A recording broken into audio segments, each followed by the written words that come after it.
welcome back to my channel. Today I'm going to go through summer books that you need to read before summer is over.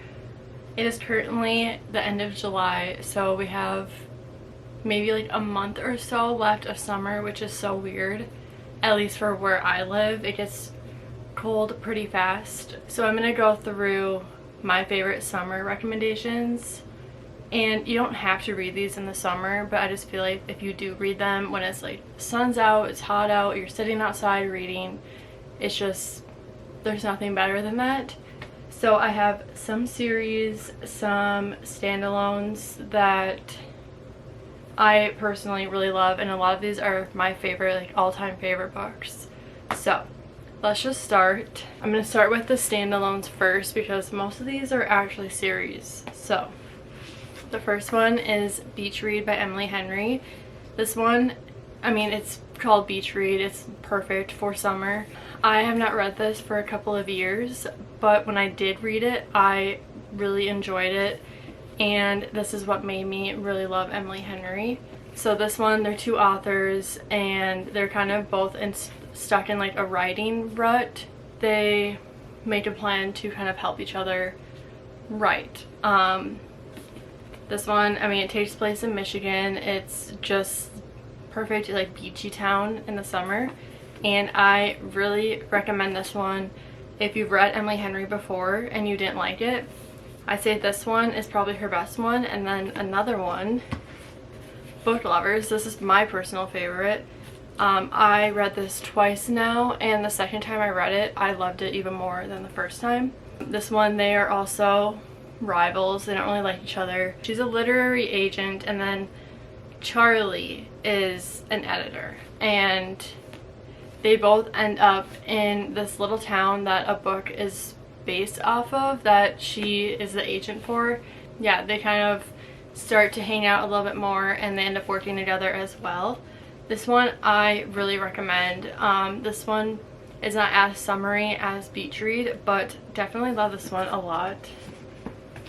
And then another one is People We Meet on Vacation. This one I've only read once, and the copy I had like was missing like 100 pages, so I think I stopped reading it, and I bought this other copy that has all the pages in it.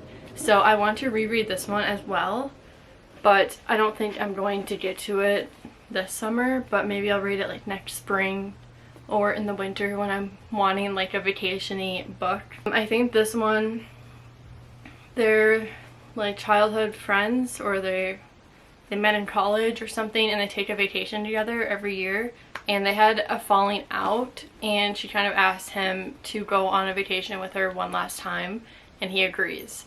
So then we can kind of see what happened in their past, like why they're so separate now, and then see their love story as well. So that one is also good, but I need to reread it. And then we have Happy Place by Emily Henry. This one is her second newest. There's two that she came out with in the last couple years. This one I really liked. This one I will say is a little bit different than her other three that she's written.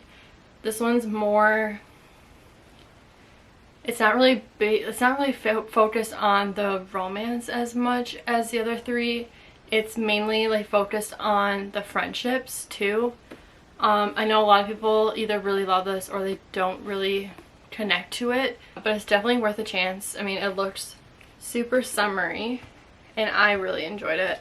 And then we have Funny Story. This is her latest release. This one, I say it's not really summery, but Emily Henry just has that sort of writing that makes it feel like bright and summery, I guess. I don't know. But this one was not my favorite by her, but I will still recommend it because she just has such a unique writing style and really makes you like feel with the characters. So those are my Emily Henry recommendations.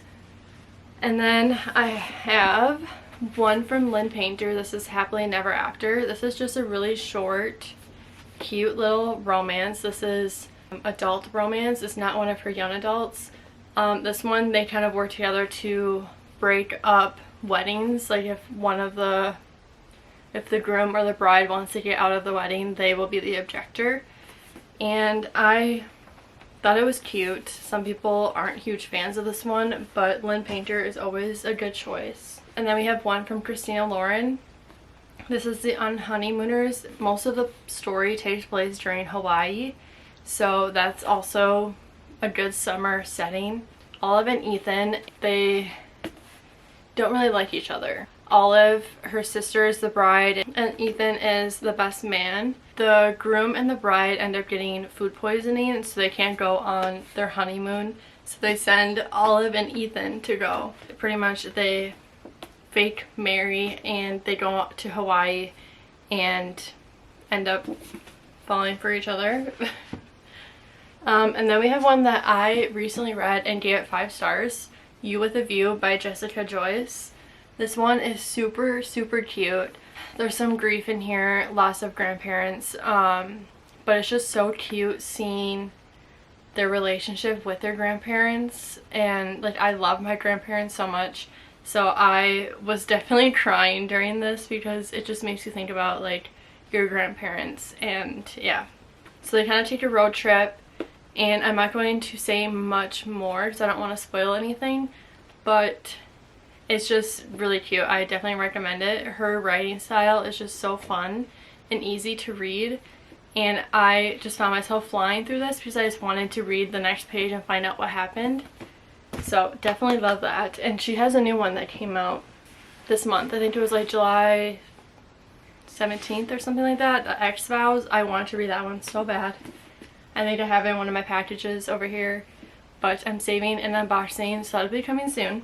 And then we have some Allie Hazelwood. So first one is The Love Hypothesis. This is like her OG, like this is probably one of the books that you saw first when you got into reading, if you did recently. I know this is one of the first ones I read.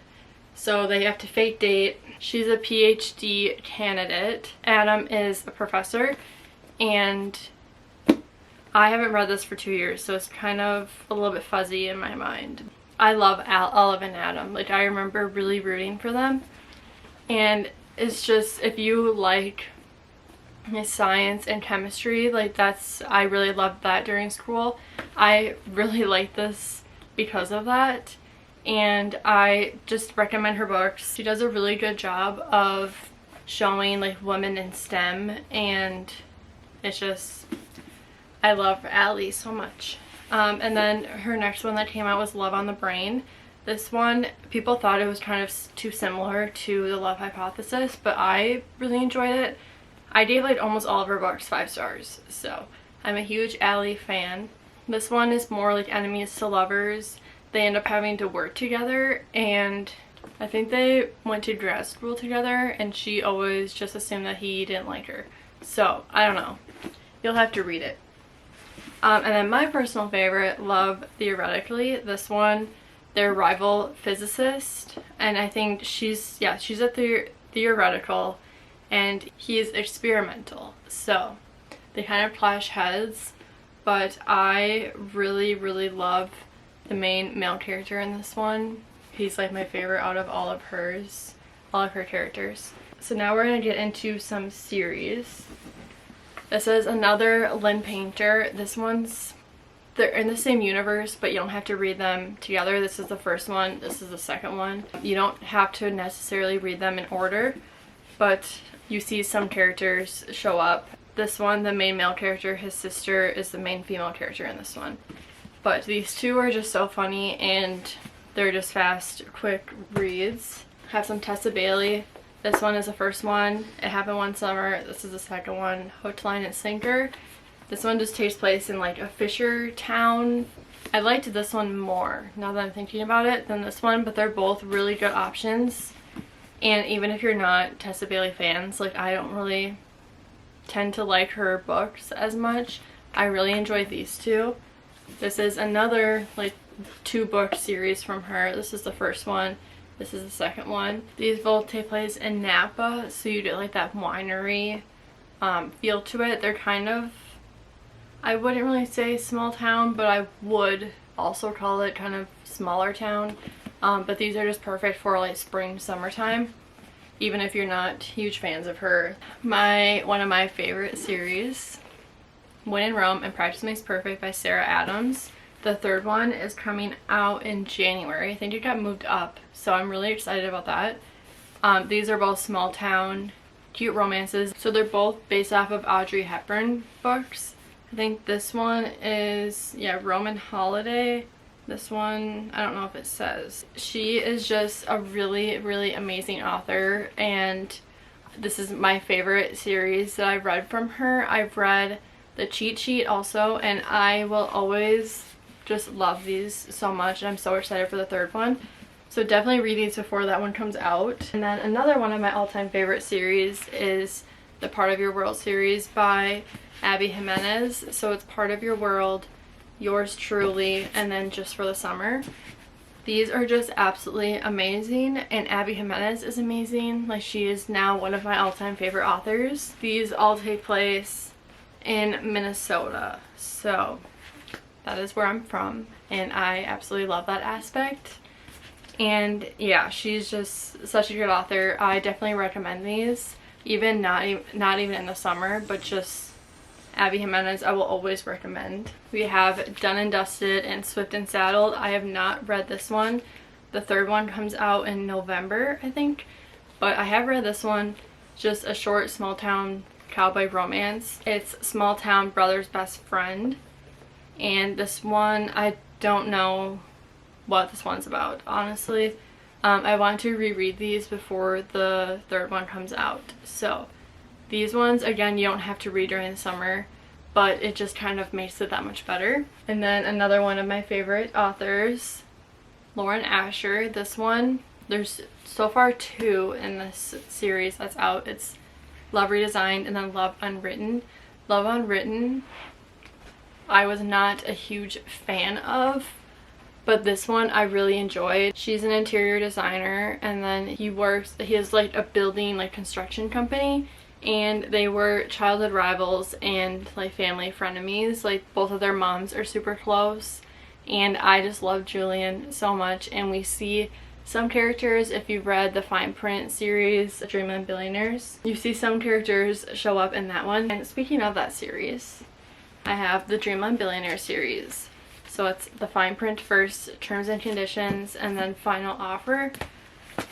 I don't know what one my favorite is. I feel like the first one I really liked. This one has more of like that theme park aspect that I really liked. This one, I have to get married so he can get his inheritance. This one's a lot more emotional and deep than the other two, but I really liked the characters in this one. And we also see Julian in this one as well. Another series is the Queen's Cove series by Stephanie Archer. It's That Kind of Guy, The Wrong Mr. Right, In Your Dreams, Holden Rhodes, and then Finn Rhodes Forever. I have not read Finn Rhodes Forever yet, but I've read the other 3 and I really enjoyed them. These ones are the books that I came closest to the When in Rome, like Rome, Kentucky series by Sarah Adams. It's just a really cute small town romance, and I just love seeing all of the characters. That's like my favorite part. I have every book from Elsie Silver. She's another one of my favorites. So this is her first series, the Gold Rush Ranch series. So it's Off to the Races, A Photo Finish, The Front Runner, and then A False Start. I read these last summer, I think, and I really love them. This is a good starter if you want to start reading her books. I definitely recommend starting with these first, and then go in with the Chestnut Springs series. So it's Flawless, Heartless, Powerless, Reckless, and then the last one is Hopeless. Yeah, Hopeless. These ones I have loved every single one. Elsie just has such a good writing style, and I love all of her characters, and just like that small town cowboy romance, like no one does it better than Elsie. And then her newest book, Wild Love, this one also is so good. The second one comes out in September, so I'm super excited for that one. I'm gonna be picking it up right away. This is like best friend's little sister. He's a billionaire and she ends up working for him, and I just really Really loved it. It's one of my favorites from her. But those are all of my summer recommendations that you need to read before summer's over. Let me know if you've read any of these or if you have any that I should personally try reading if it's not in this video. Please give this video a thumbs up if you enjoyed. Subscribe if you're not already, and I'll see you guys in the next one. Bye!